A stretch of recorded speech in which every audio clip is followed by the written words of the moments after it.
অভিষেকের নাম করে ফের তোলাবাজির চেষ্টায় নাম জড়ালো অর্জুন সিং এর। ব্যারাকপুরের বিজেপি নেতার সঙ্গে ঘটনায় ধৃত একজনের ছবি সামনে আসায় বিতর্ক জোরদার হয়েছে, যদিও জল্পনা উড়িয়ে দিয়ে বিষয়টিকে তৃণমূলের ষড়যন্ত্র বলেই দাবি করেছেন অর্জুন সিং।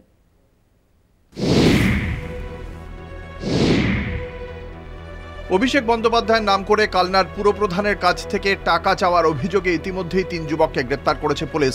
উঠে এসেছে কোচবিহারের বিজেপি বিধায়ক নিখিল রঞ্জন দের নামও। জানা গিয়েছে বিধায়কের নামে বুক করা ঘরে এই 3 যুবক থাকছিল। এদিকে ধৃত 3 জনের মধ্যে এক যুবক জুনাইদুল হক চৌধুরীর সঙ্গে ব্যারাকপুরের বিজেপি নেতা তথা প্রাক্তন সাংসদ অর্জুন সিং এর যোগের তথ্য সামনে এসেছে।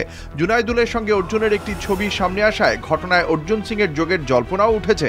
যদিও এ বিষয়ে প্রশ্ন করা হলে তার বিরুদ্ধে ওঠা অভিযোগ সাফ অস্বীকার করেছেন অর্জুন। তার দাবি কোচবিহারের বিধায়ককে ফাঁসাতেই এই ষড়যন্ত্র।